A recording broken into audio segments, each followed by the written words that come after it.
Kabajamtootaaf jaallatamtoota maatii YouTube chaanaalii Dirree Barnootaa akkam jirtu nagaa keessanii nageenyi badhaadhaa.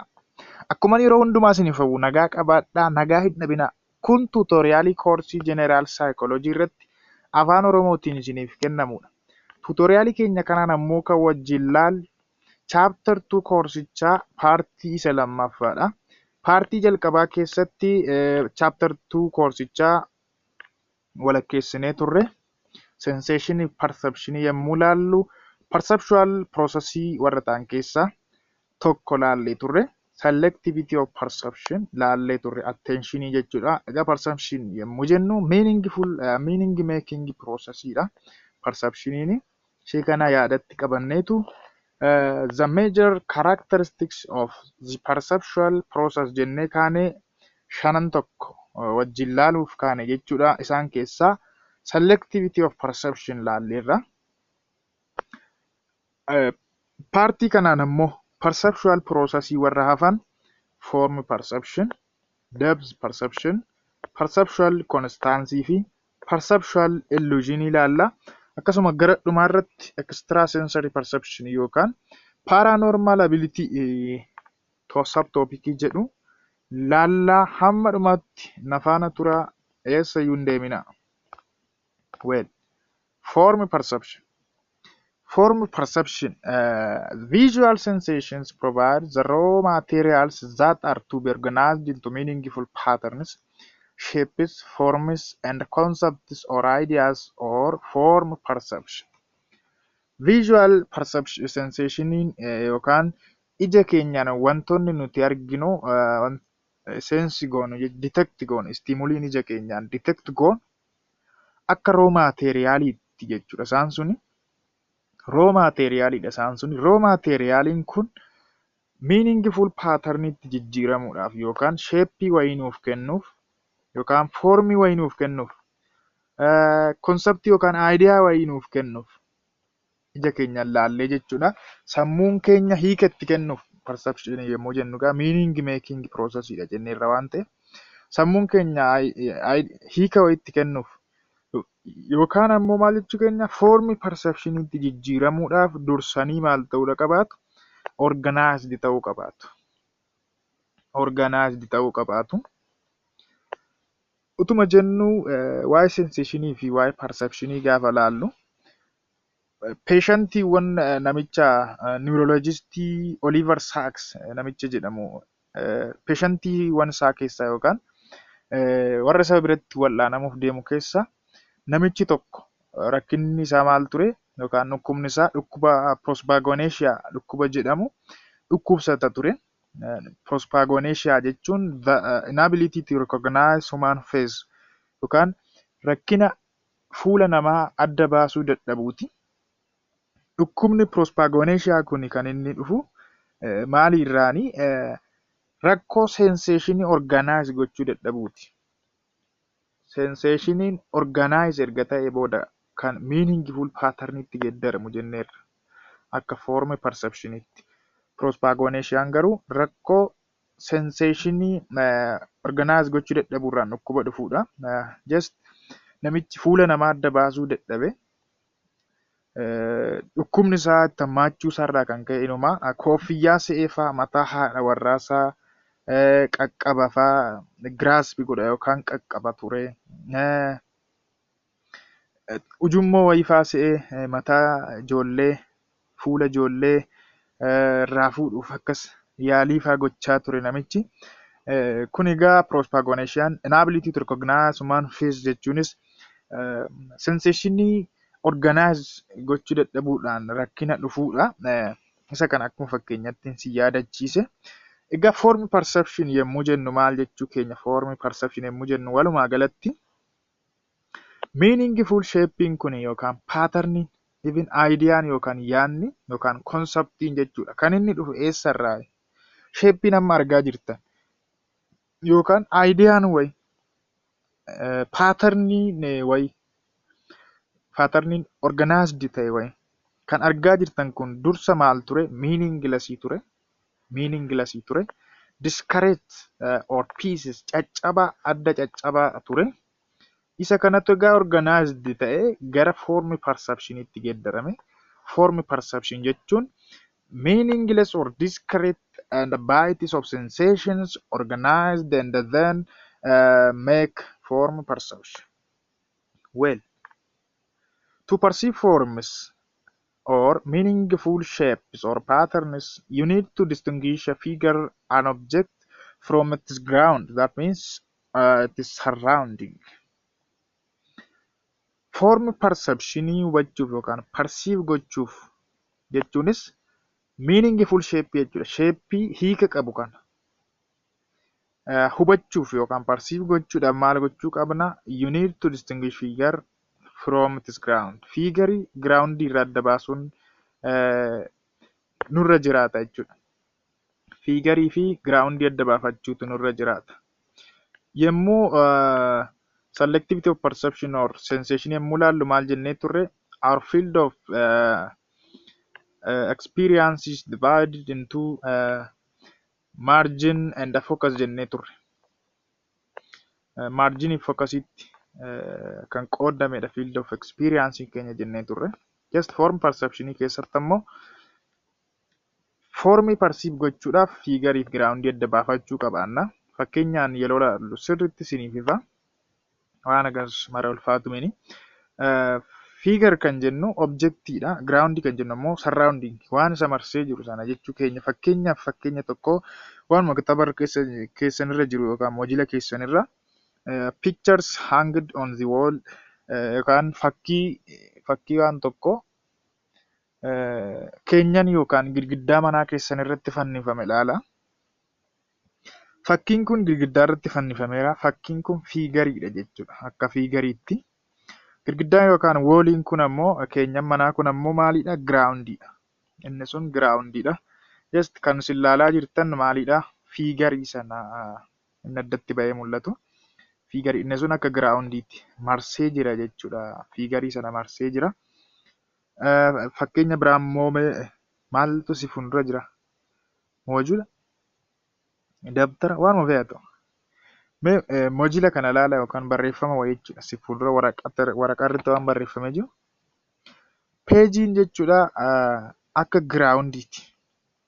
Akka giraawundiitti peejiin yookaan waraqaa adichi barreeffamni irra hin jirre jechuudha. Inni akkasumaan mul'atu kun. Jechoonni yookaan wordis senteensiiwwan kan isinii moojila kanarraa yookaan dabtaricharraa dubbisaa jirtan kunniin wordiiwwan kunniin akka maaliiti isaanii?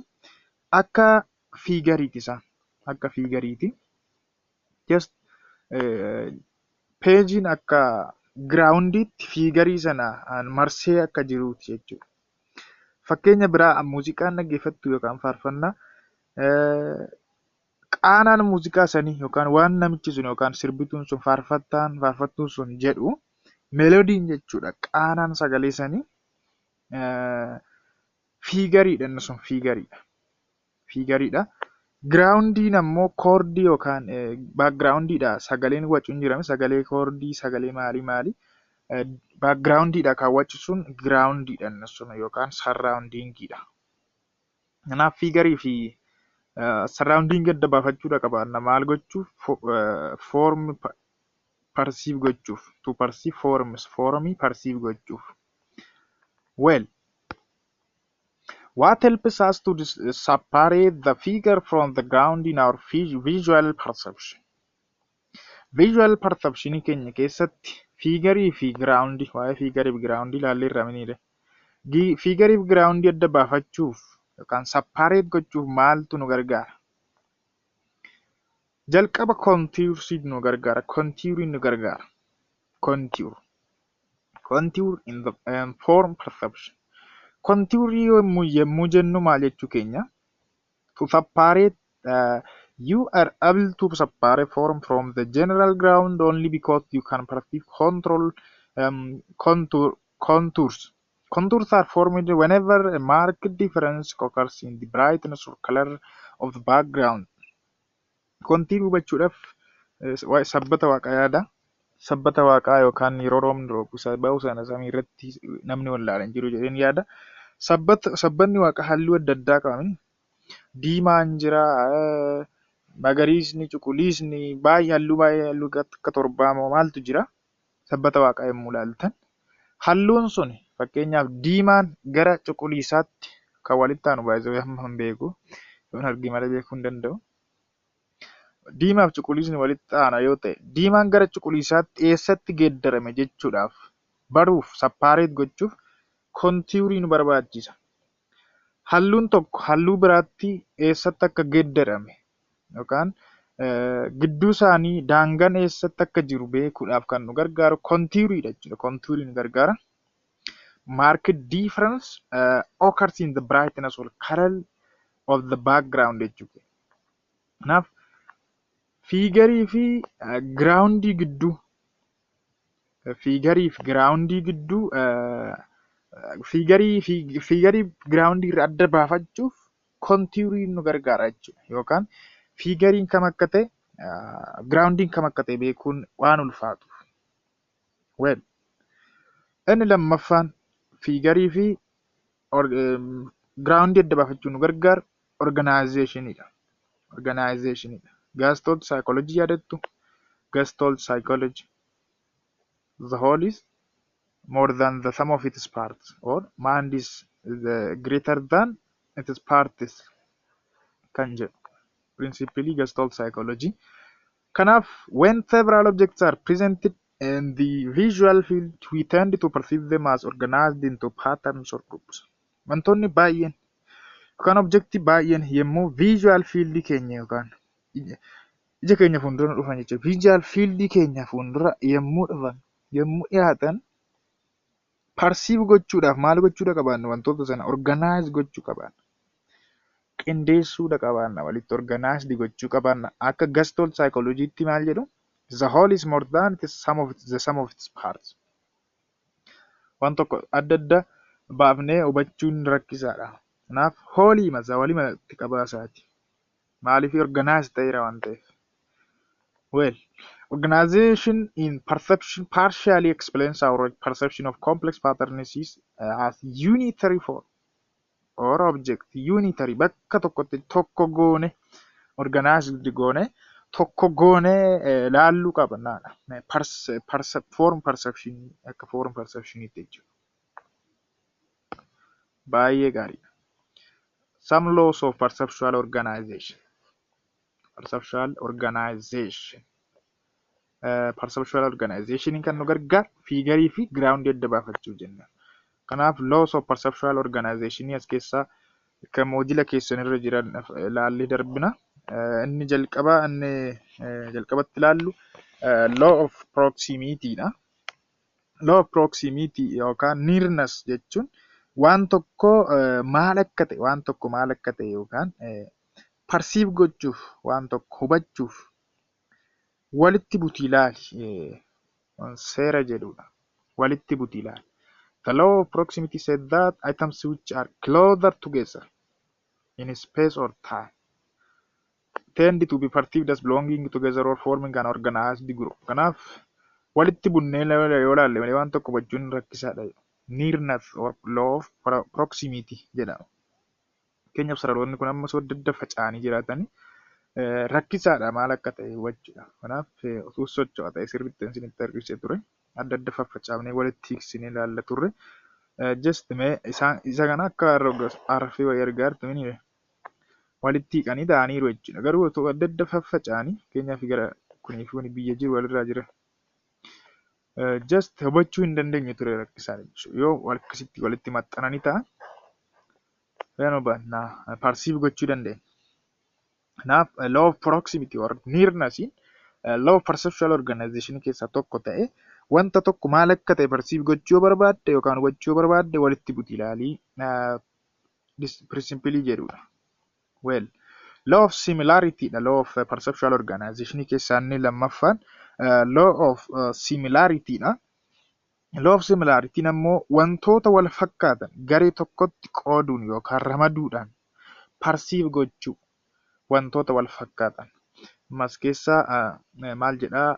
According to the law of similarity, similar items tend to be organized together. Wantoonni wal fakkaatan bakka tokkotti organized ta'uu qabu. yookaan bakka tokkotti gurmaa'uu qabu principally jedhudha. Just law of continuity dha inni biraan law of organization perceptual organization inni moojila keessan irra jiru law of continuity dha.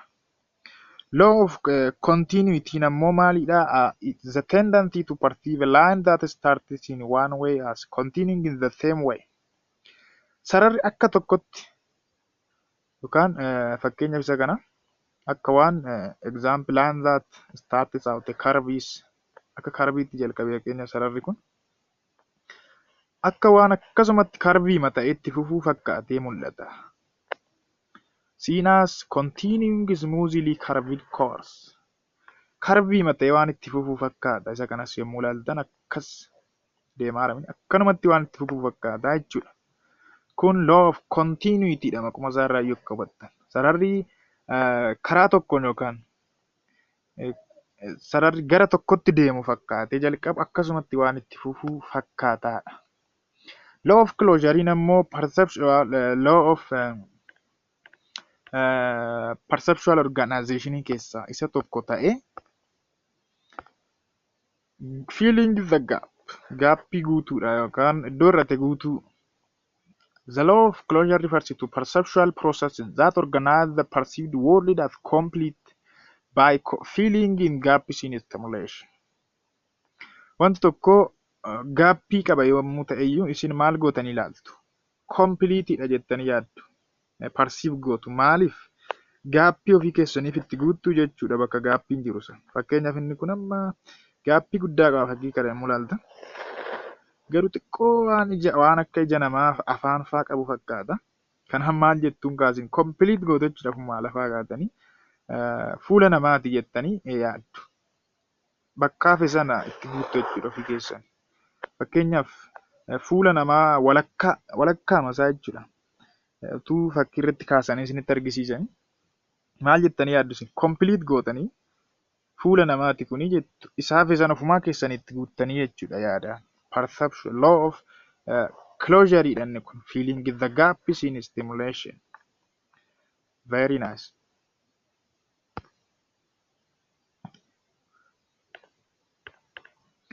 Perceptual process inni sadaffaa irratti ilaallu depth perception.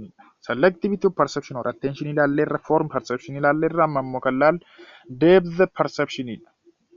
Well, while form perception is our understanding of the world from two dimensions, that means height and weight, depth perception is our judgment of the world from the third dimension, that means distance or depth of objects.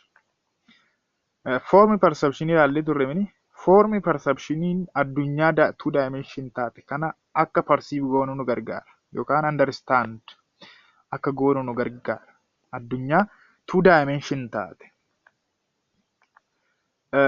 Just addunyaan kun ammoo third dimension third dimension dha. Distance dabalateera jechuudha. Height width irratti distance dabalateera. Depth dabalate yookaan depth jechuu keenya. Addunyaa third dimension taate kana hubachuudhaaf nu barbaachise jechuudha depth perception.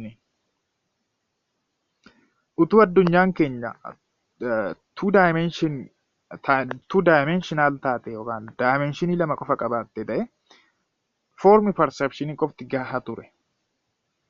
Garuu addunyaan keenya third dimensional waan taateef depth perception nu gargaara jechuudha nu barbaachisa. Depth perception depends on the use binocular cues, that means require two eyes, and monocular cues require one eye. Depth perception kan inni irratti depend ta'u yookaan inni irratti hundaa'u waan lama irratti. Jalqaba binocular cues kan jennu ija keenya lamaan fayyadamuudhaan yommuu addunyaa kana ilaallu jechuu keenya. Maquma isaarra argitan yommuu jennu just lama jechuu keenya. Binocular yommuu jennu immoo ija keenya lamaaniin yommuu mallattoo arginu jechuudha. Cues yommuu jennu waan ta'u mallattoo simboolii jechuu keenya. Kanaaf ija keenya lamaan fayyadamnee yommuu perceive goonudha. Mono tokko jechuu keenya ija keenya tokkicha fayyadamne yommuu addunyaa kana perceive goonudha. There are two kinds of binocular cues. Binocular cues mataansaa bakka lamatti qoodama yookaan gosa lamatu jira. Retinal disparity dha inni tokko, inni lammaffaan convergence dha. The two kinds of binocular cues require the interaction of both eyes. Binocular cues lamaan isaanii retinal disparities ta'e convergence interaction ija keenya lamaanii barbaada yookaan walitti dhufeenya iji keenya lamaan kun interact gochuu yookaan gurmaa'u barbaachisa jechuudha. Ija keenya lamaan fayyadamnee kan uumamanidha jechuudha. Retinal disparity yommuu jennu the degree of difference between the image of an object that are focused on the two retina. The closer the object, the greater is the retinal disparity. Retinal disparity yommuu jennu the degree of difference between the image of an object. Objectiin tokko retinaa keenya irratti yommuu imeejii uumu, keessumaa warra baayoloojii barattaniif sirriitti isiniif ifanni kuni lachan isaanii jechuudha. Binocular cues ta'e molecular cues. Kanaaf imeejii yommuu uumu objectiin tokko retinaa keenya irratti, objectiin sun retinaa keenya irratti focused ta'anii reedura. San booda imeejii wayii uuma jechuudha. Two retinaawwan lamaan irratti jechuudha kan ija lamaanuu keessa jiran. Imeejiin tokko focused ta'ee retinaawwan ija keenya lamaanuu irratti yommuu imeejii uumu. Digiriin gidduu isaanii jiru sana jechuudha retinal disparity yommuu. Degree of difference between an image. Fakkeenyaaf objectii tokko jechuudha yommuu ofitti dhiyeessitan, the closer the object, the greater is the retinal disparity. Waan tokko yommuu ofitti dhiyeessaa deemtan retinal disparitiin in guddata jechuudha. Kana jechuun degrees of the difference between an image it gets to greater in guddata.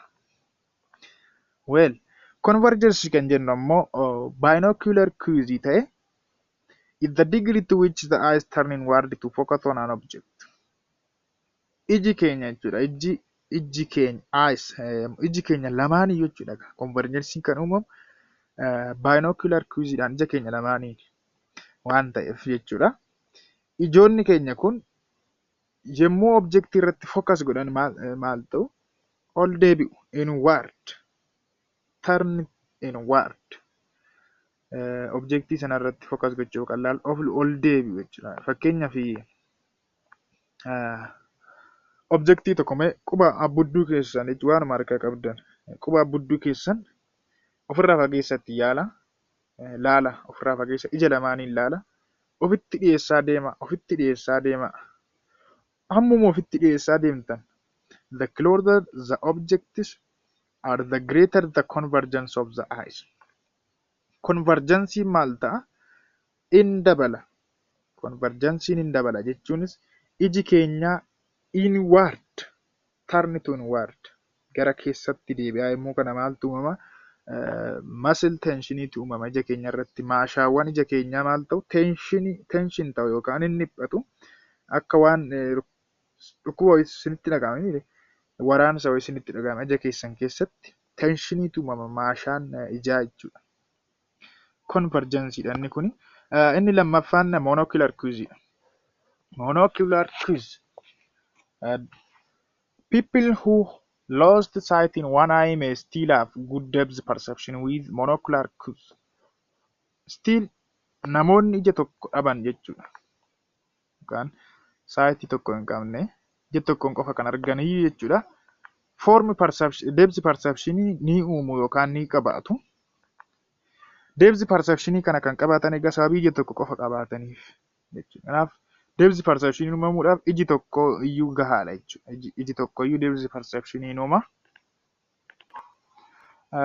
Ija tokkoon yommuu depth perception uumamu kun kana accommodationidha tokko wanti uumamu motion parallaxidha. pictorial cues dha. Pictorial cues jalatti ammoo waan baay'ee ilaalla. Well, accommodation yommuu jennu egaa monocular cues dhaan kan uumamu depth perception uumamudha. Yookaan ija tokkicha keenya fayyadamnee jechuudha. Accommodation yommuu jennu changing the shape of the lenses that lets you focus the image of an object on the retina. Monocular cues ija tokkoon uumamu ta'e accommodation shapein leensii keenyaa yommuu jijjiiramu jechuudha. Objektii tokkorra yookaan imeejii tokkorra objektii tokkorratti focus ta'uuf iji keenya leensiin ija keenyaa yommuu geeddaramu shapein leensii ija keenyaa yommuu geeddaramu jechuu keenya. Kana kan argitan yommuu hirribaa kaatan ifa arguudhaaf dursa maal gochuu qabdu? Leensiin jechuudha jijjiiramuu qabaatti. Shape of leensiin jijjiiramuu qabaatti dura. Fakkeenya akkuma hirribaa kaataniin yommuu ifa laaltan hin argitan jechuudha. Even tensioniitu uumama masilii ija keessanii irratti. Akkasuma yommuu fagoo laaltan fi yommuu dhiyoo laaltan shape leensii maal ta'uu qabdi? Jijjiiramuu qabdi jechuudha. Kanaaf kun egaa fageenya irratti hundaa'e fageenya objektii sana yookaan ammoo walumaa gala jijjiiramuu leensii keenyaa jechuudha. Accommodation yommuu jennu baayoloojii keessatti sirriitti hin beektu keessumaa warra naachuraalii barattan. The closer the object, the greater the accommodation of the lenses. But prolonged accommodation can alter your depth perception. Wanti yommuu isinitti dhiyaate kan objektiin yommuu isinitti dhiyaatu accommodation maal ta'an guddata. The greater the accommodation. Well, motion parallax inni bira depth perception monocular cues yookaan ija tokko qofa fayyadamuudhaan uumamu motion parallax.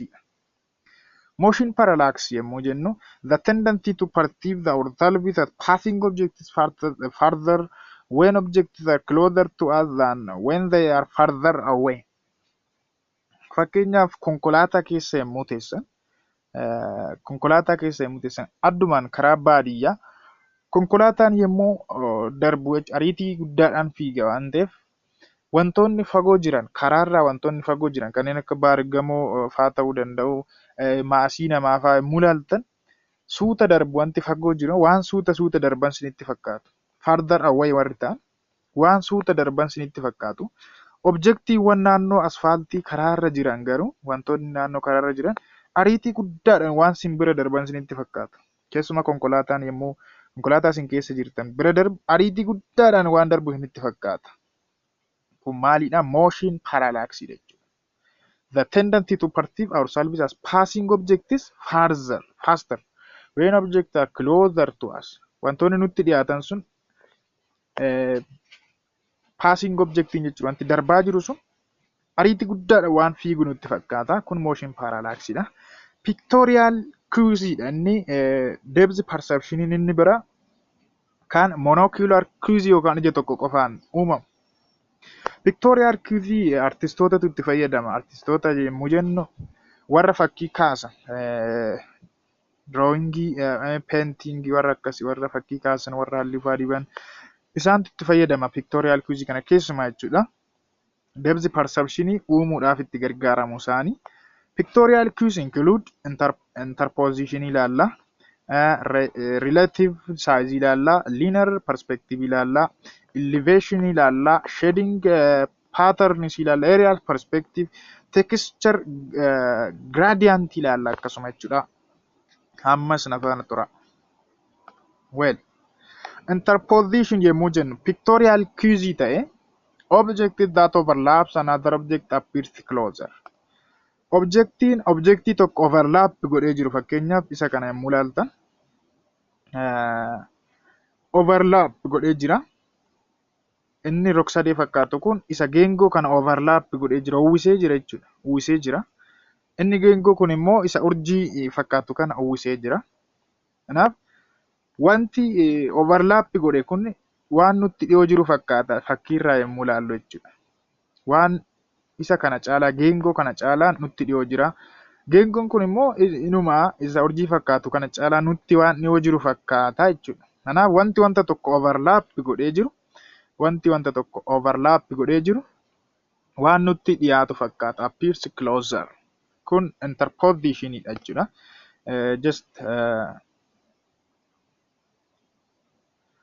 Inni biraa relative size. Pictorial cuisine inni biraa relative size dha. If two people have the same age and one casts a smaller image on your retina, you will perceive that person as farther away. Namoonni lama heetii wal fakkaataa qabaatanii hima jechuudha. Dheerinni isaanii waluma qixa ta'e. Inni tokko yommuu reetiinaa keessan irratti fakkii uumu, you will perceive that person as farther away. Irra caalaatti jechuudha. Namni sun akka waan sinirraa fagoo jirutti sinitti mul'ata. Smaller image yommuu uumu jechuudha reetiinaa keessan irratti. Xiqqaatee yommuu mul'atu. Fakkeenyaaf as keessatti biirra isa jiru ilaaluu hin dandeessu. Fakkiin inni guddaa kun jechuudha.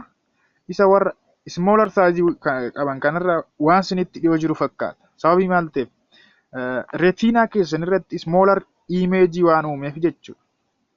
Castis smaller image on your retina. Kanaaf inni kun waan dhiyoo jiru fakkaata. Keessumaa drawing irratti painting irratti kan argitan. Artistoonni yommuu fakkii kaasan jechuudha. Tooftaa kana fayyadamu. Just wanti guddatee mul'atu kun fakkeenyaaf inni kun waan dhiyoo jiru fakkaata kanneen caalaa jechuudha. Well, inni biraa pictorial cuisine inni biraa linear perspective. Linear perspective yommuu jennu parallel object seems to get closer as they are farther away. Wantoonni parallelii yookaan waltarree deemaa jiran iddoo wayiitti yommuu fagaachaa yommuu deeman waan wal tuqan fakkaatu. Waan wal tuqan fakkaatu yookaan waan walitti dhiyaatan fakkaatu. Fakkeenyaaf isa kana yommuu ilaaltan as dhaabattanii yommuu ilaaltan bal'aa adda fagaatanii jiru. Parallelii deemaa jiru. Garuu naannoo kanatti waa wal tuqa sinitti fakkaate sinitti mul'ata. Addumaan asfaaltii fudhachuu dandeessu. Fakkeenyaaf sararoota asfaaltii irra sararamanii jiran beektuuni. Mee ilaala fageenyatti cal jedhama asfaaltii fuuldura keessan ilaala. Fageenyatti sararoonni asfaaltii irra sararamanii jiran sunniin fageenyatti waan wal tuqan sinitti fakkaatanii sinitti mul'atu. Ofii paralleliidha waluma cinaa deemu garuu.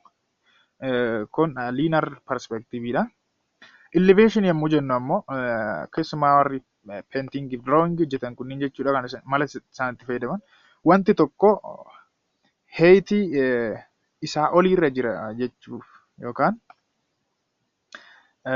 ol fageenya adda addaarra jira jechuuf kan itti gargaaramanidha.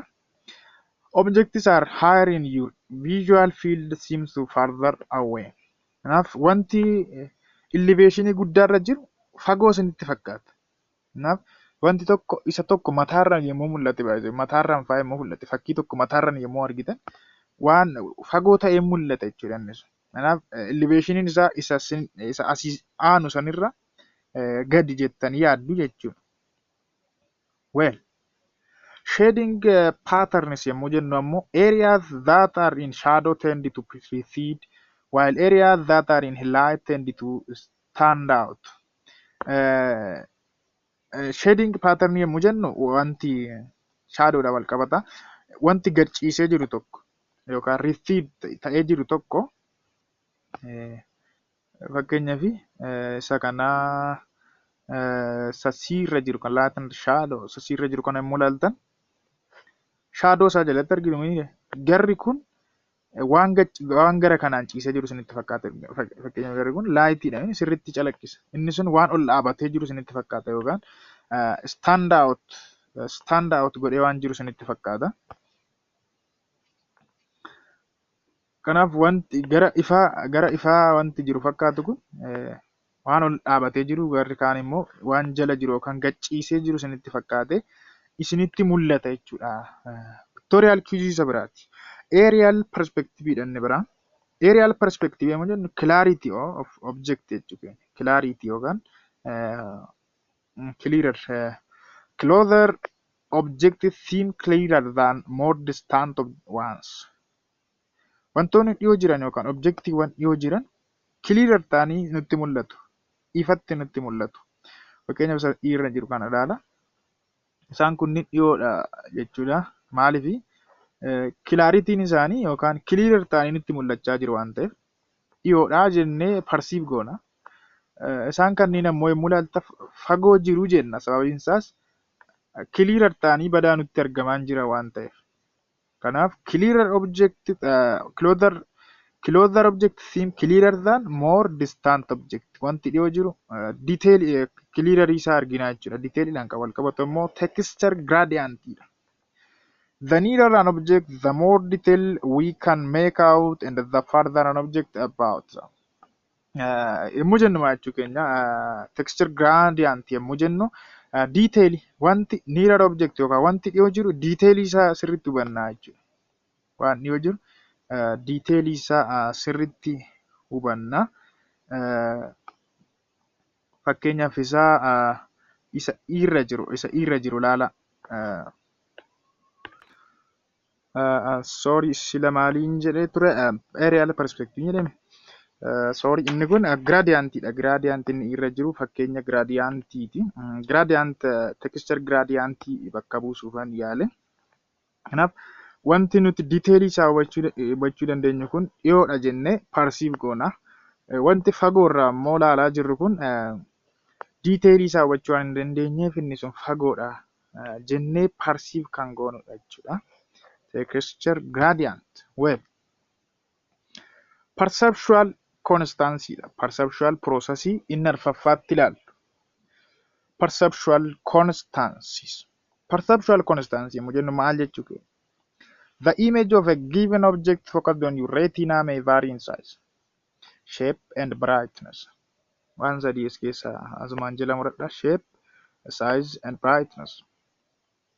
Objectiin retinaa keenya irratti focus ta'u tokko jechuudha. Shapeidhaan yookaan saayiziidhaan yookaan brightnessiidhaan calaqqisuu fi dimimmisaa'uudhaan jechuudha. Adda adda ta'uu danda'a, vaarii ta'uu danda'a. Haa ta'u malee, yet we continue to perceive the object as stable in size.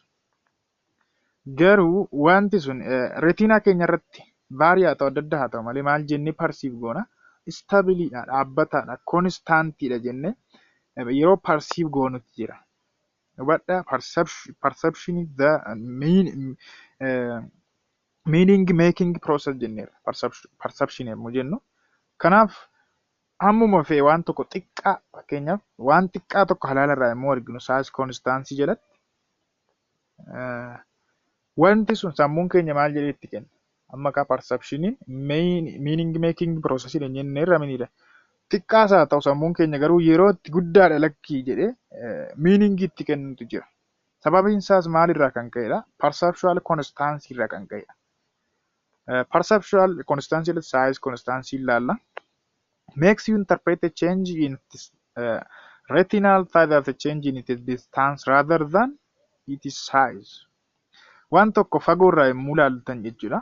Sababiin wanti sun xiqqaatee isinitti mul'atu sababii distaansiiti malee sababii saayiziitii miti jettanii yeroo perceive goota yookaan yommuu interpret goota.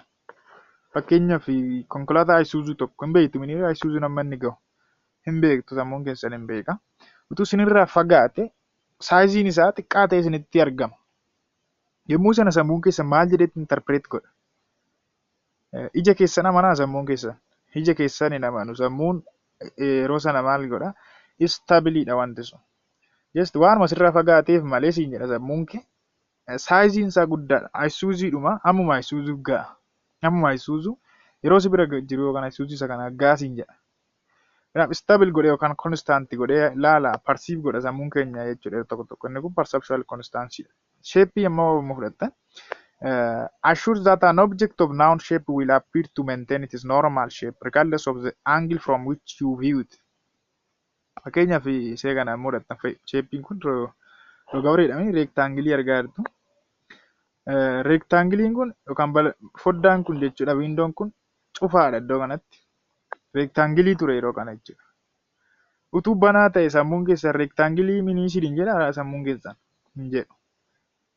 Sirriitti banameera inumaayyuu asirratti argitanitti mini.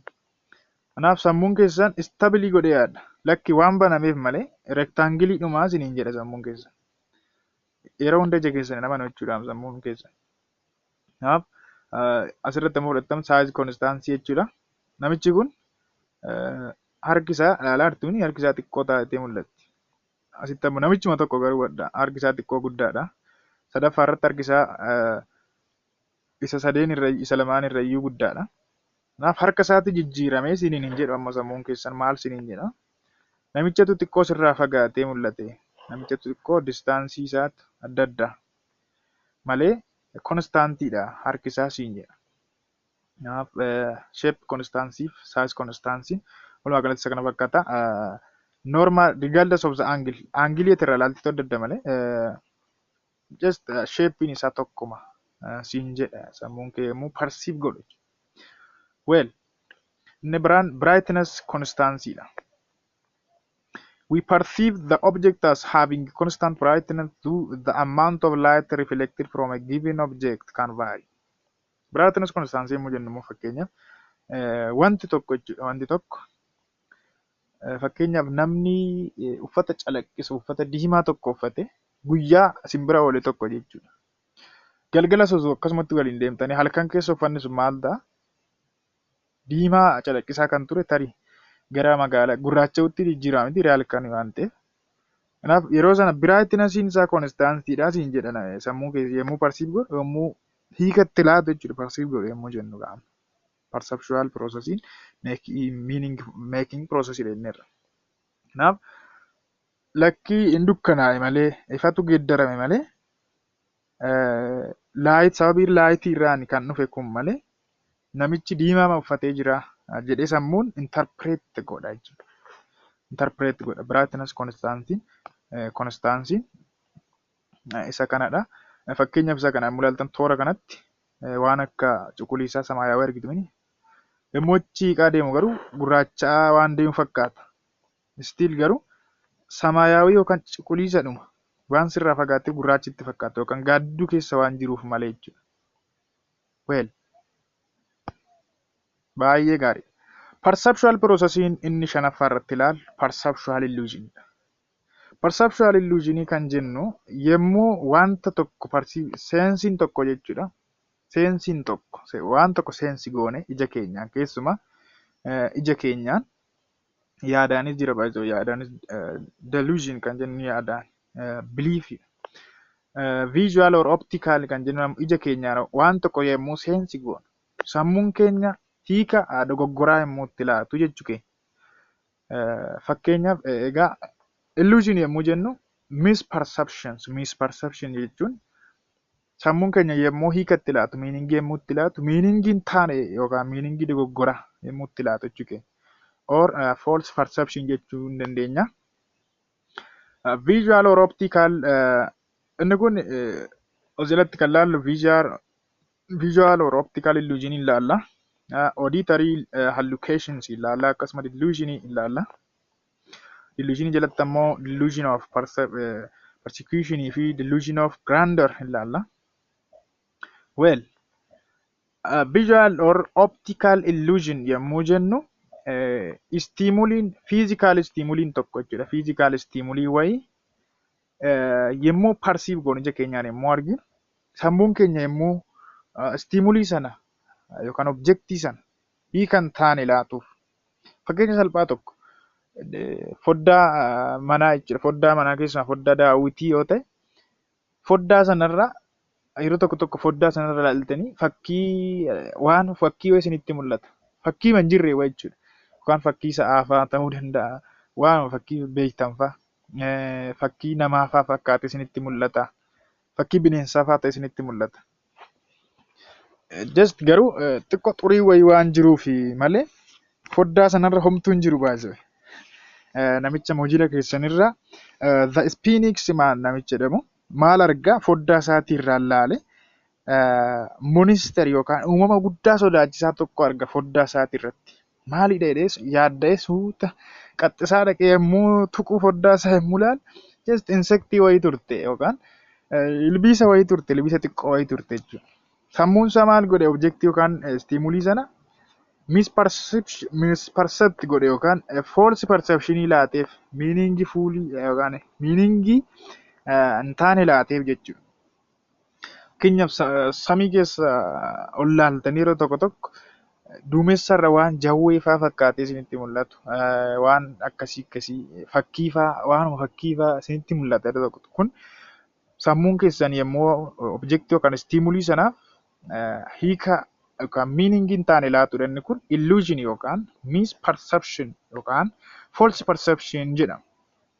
Fakkeenya gaarii kan ta'u moon illusionidha. Moon illusion jechuun ji'a yookaan addeessa yeroo tokko tokko yommuu isheen horiizoonii baatu jechuudha. Horiizoonii yommuu baatu guddaa isinitti fakkaata. Asii achi addeessi baatee fa'aa jennamini. Guddaa isinitti fakkaata yommuu horiizoontaalii yommuu achi keessaa reefu achi ol baatu jechuudha. Yommuu mataa gubbaa yommuu baatu garuu mataa gubbaa yookaan mataa keenya gubbaa yommuu ooltu xiqqoo nutti fakkaatti. Xiqqoo nutti fakkaatti sammuun keenya akkasitti interpret godha. Inni kun illusion irraa kan uumamedha. Muller Lear illusion kan jedhamtu kunis yaaliidha. Laayinii wayiiti. Laayinii kana gara jala isheetiin yommuu safaru sararoonni dhaabbatoon yookaan paralaliin kunniin jechuudha dheeroo fakkaatu garuu isuma tooppii irra jiru sanaan walqixadha. Isuma tooppii irra jiruun walqixadha jechuudha. Kun illusion irraa kan uumamudha. Visual or auditory hallucinations wantoonni jedhaman yeroo tokko tokko gurra keenya wanti hin seenan hin jiran gurra keenya keessatti wanti dhaga'amu. Mee dhaggeeffadhaa mee yeroo tokko maaltu waca gurra keessan keessa? Wanti wacu jira mee gurra namaa isaan sunniin hallucinations yookaan dogoggorsoo jechuudha. Auditory waan gurra keenya nageenyu yookaan ija keenya ilaalle waan hin taane tokko yommuu arginutu jira waanuma hin jirre jechuudha. Bu'uura hin qabu wanti sun yookaan ammoo waan dhugaa miti garuu akkasumaan gurra keenya keessaa waca sammuun keenya yeroo sana misperceptionii uuma jechuudha. Realitii miti garuu wanti sun baasa. Delusion kan jennu ammoo isaan kunis unfounded beliefs that are strongly held despite of a lack of evidence for them.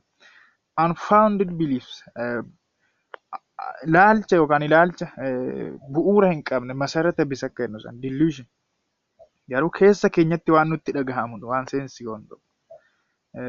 Fakkeenyaaf delusion yommuu fudhattan delusion of perception yeroo tokko tokko keessa keessanitti biliifii akkamitti yookaan ammoo akkamitti yaaddu yeroo tokko tokko diinni yookaan inamii waan isinitti dhufaa jiru waan isin haxaqqaa jiru isinitti fakkaata. Garuu homtuu hin jiru. Homtuu hin jiru. Delusion of grandeur ammoo waanuma bakka asin waan guddaa ofitti immoo ilaaltan hin jiru. Caal jettanii hima yaaddum garuu homtuu hin jiru. Waan guddaa ofitti baqqaanii waanuma fa'aa waaqarraa fa'aa ergamaa fa'aa waaqaa fa'aa ofitti fakkaattu. Nama specially unusually important nama. Grandeur maqamti isaayyuu nama guddaa waa jechuudha. Grand kan ta'e. Well, isaan kunniin egaa moojila keessaniirras kan hin jirreen asiin PowerPointii kanarraa isiniif dabaluuf yaale perceptual illusionidha. Ijoon ishee qabannaan hingaa. Inni namarratti ilaallee xumurru tuutoriyaalii keenya xumurru extrasensory perception yookaan paranormal ability. Extra kan jettu kan ishee kana qabadha. Extraadha isheen kun. Dabalata jechuudha. Yookaan normaalii irra paranormal immoo jennu normaaliidhaan achitti jechuudha beyond the normal. Extra sensory perception is that occurs independently of noun sensory process. Independently dha kun noun sensory process irra yookaan waan sensi goonurra ala jechuudha. Usually include the category of phenomena are telephasy dha inni tokko. Telephasy dha. Telephasy yommuu jennu transference between persons jechuu keenya. Kana yommuu jennu the ability to read the minds of others and know what they are thinking. Sammuu namaa dubbisuu danda'u. Namoonni sammuu namaa dubbisuu danda'u tokko tokko jiru. Xonqaayii fakkaatu. Amma xonqaayii sin caali jira. Amma midhaan kaafetiin jiraachaa jirtu minis sinuu xonqaayiidha. Na telefaazii yommuu jennu sammuu namaa keessa waan jiru namoonni dubbisan tokko tokko jiru. Yookaan namni maal yaada akka jiru namoonni beekan jiru. Now what they are thinking. Waan ati yaadaa jirtu namoonni beekan tokko tokko jiru. Inni dandeettiin akkanaa kun yookaan paranormal abilitiin akkanaa kun telefaazii jedhama. Clairvoyance kan jedhamu ammoo jira. Paranormal ability ta'e clairvoyancein The ability to see events without being physically present. Utuu achitti hin argamin wanta achitti ta'aa jiru beeku. Supernormal awareness of objects or events not necessary now to others. By the way, namoonni tokko tokko utuu achitti qaaman achitti hin argamin jechuudhaan physically present jechuun qaaman achi hin jiran garuu waan achitti ta'aa jiru hin beeku. Egaa dandeettii addaati paranormal ability. Isin ammas xinqolaadha jechuu dandeessu. Well, precognition kan jennu ammoo akkuma maqaa isaa argitan the ability to see into the future. Waan fuulduratti ta'uuf jedhu namoonni tokko tokko tilmaamanii beeku yookaan hin argu akka waan fuulduratti ta'uuf jedhu hin argu. Kun egaa paranormal ability dha kunis. Sensory irraa adda jechuudha. Sensory irraa independent dha kun. Inni biraan mediumship dha. The ability to communicate with the spiritual world and talk to the deceased. Keessumaa warra ekeraa dubbisan fa'a du'aa warra dubbisan. Egaa psychology akkamitti akka waan kana godhatu hin beekani. Warra spiritual world wajjin yookaan addunyaa hafuuraa wajjin communicate gochuu, wal dubbisuu, wal qunnamu. Inni kun mediumship dha. Keessumaa warra du'anii wajjin haasa'u, ekeraa dubbisuu fa'a. Well, inni biraan Clergesten yommuu jennu the paranormal ability to test a substance without putting into mouth. Namoonni tokko tokko ammoo utuu afaan keessa hin kaa'atin afaan itti hin dhiyeessin yookaan funyaan hin tuqatin waan tokko utuu afaan keessa hin kaa'atin test godhu yookaan dhandhamu jechuudha. Afaan itti sunneeffatin arraba keessa utuu hin kaa'atin waan dhandhamuu dandeettii akkasii qabu. Kuni Clergesten isa jedhamudha. Paranormal ability dha. Independent of the non-sensory processes.